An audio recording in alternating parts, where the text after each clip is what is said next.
Thank you so much for that wonderful introduction. Lieutenant Governor Anthony Brown, Prince George's County Executive Honorable Jack B. Johnson,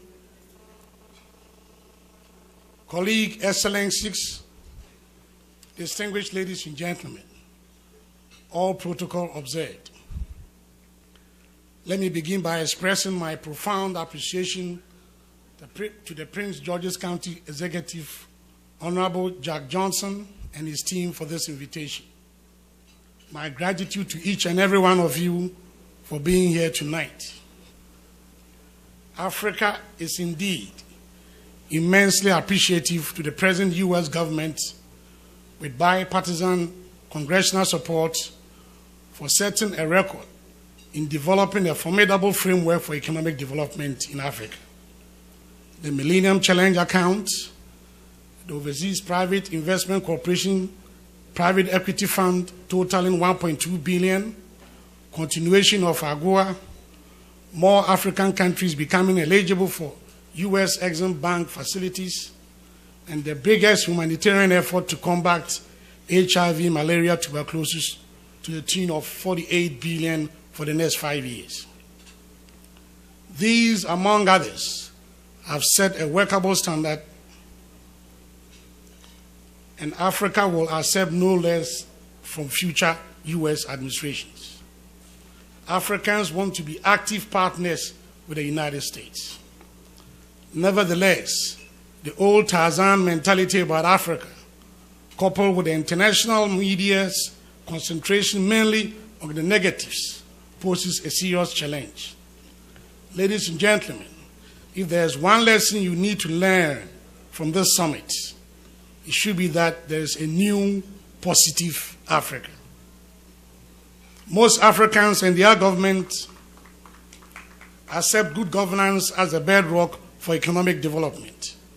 The World Bank Doing Business report clearly indicates that a good number of African countries are democratic, stable, with a growth rate of around 6%. There is macroeconomic stability. Inflation and interest rates have fallen substantially in the past decade. The currencies are stable, and the international credit ratings have improved.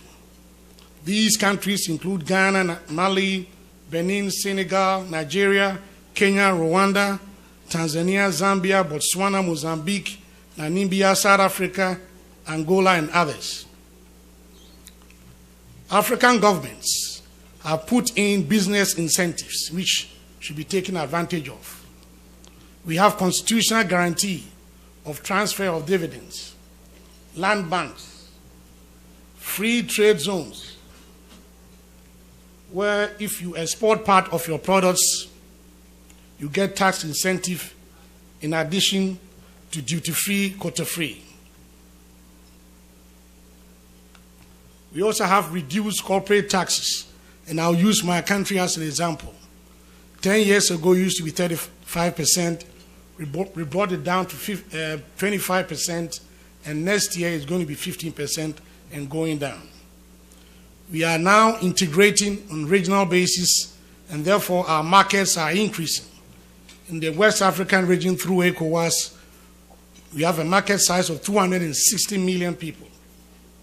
Recently, there was integration of the Southern region, the Central region, and then the East African economic community, with around 600 million people, all of them integrated in such a way that you could do business throughout. We have commercial courts, and we are deepening rule of law. There's availability of credits through our own local banks, and then we form regional banks like African Development Bank. We have EcoBank for the West Coast and Central part. Then we have Stanbic Bank in the southern part. Then we have other bigger banks from Nigeria integrating all over the continent. We are also improving our infrastructure, and we have a better trained workforce who are youthful and very smart. Now, to start businesses, I would like to give some few tidbits. And I know most of you will have an idea about the general trends, but it's good to plan ahead with an initial business plan. You get the embassies involved early by visiting the trade attaches, and you choose ideally a professional African diasporan as a partner, first of all to ensure integrity of the process and also to help you with local knowledge, and it's important to visit the country. Most African countries now have one-stop shop where you can get your company registration done, including your taxes, customs, and immigration regulations.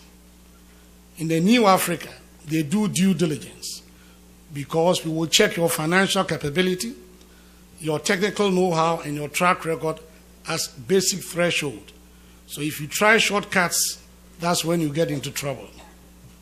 Now, the areas that we will recommend as African governments for investment begin with commercial real estate. Because of increasing population and increasing wealth and increasing tourism, we're looking for businesses in hotels, shopping centers, office complexes, commercial centers, and residential complexes. You'll be amazed at how they will pay off the mortgage in 5 years or sometimes less, or they could give you raw cash. In agro-processing, about 60% of Africans are farmers, and we have exotic tropical fruits and vegetables, unique type of combination of foods, nuts. We are also involved in aquaculture and floriculture. In infrastructure, we're looking for partners in roads, bridges, airports, and we could arrange, build, operate, and transfer. Then energy, which is the bedrock of industrialization. We are looking for private partners for power generation, bulk petroleum storage and distribution, the petrochemical industry, and we're also looking for alternate energies in biofuel, wind, solar, geothermal, and the rest. And as you know, Africa has a lot of oil. Much as we are looking for oil exploration, we are also looking for value addition in terms of oil refinery, oil services, and the petrochemical industries. Then our youth are very, very much trained to compete in the information, communication, and technology. Most countries now have broadband networks. We're looking for outsourcing, internet technology, software, hardware, and even chip manufacturing.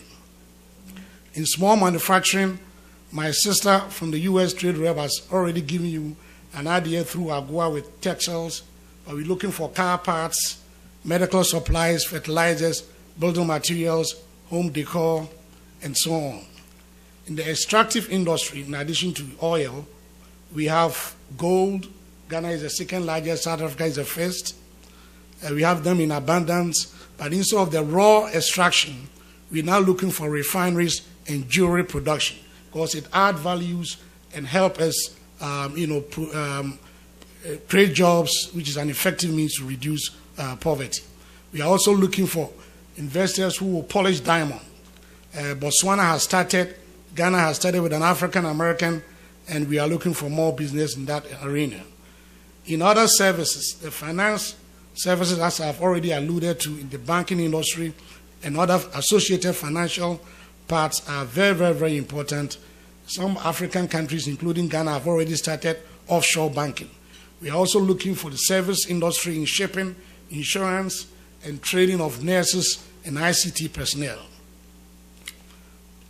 In the areas of other business potentials, I will encourage you to look at these major areas and also broaden your view, especially in trying to set up businesses here and partnering with various American businesses, because it's unfortunate that most American businessmen are not looking at Africa, and we have to virtually hold their hands and lead them there. Even when we have a federal funded program like the Millennium Challenge Account, Ghana was a classical example. We were looking for American companies to construct roads, and none of them showed up except the Chinese and Indians.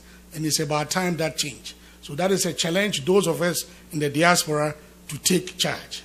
The U.S. Trade Rep knows that Africa is one of the place for highest investment returns, as has already been alluded to my sister. Ghana has the highest number of African Americans, and for that matter, Africa. PG County has the highest number of high-income black people all over the world. And therefore, we are so pleased to the executive, Mr. Jack Johnson, for that leadership and initiative, and we will support you in every way that we can. So both of us are ready. Let us do business. Thank you.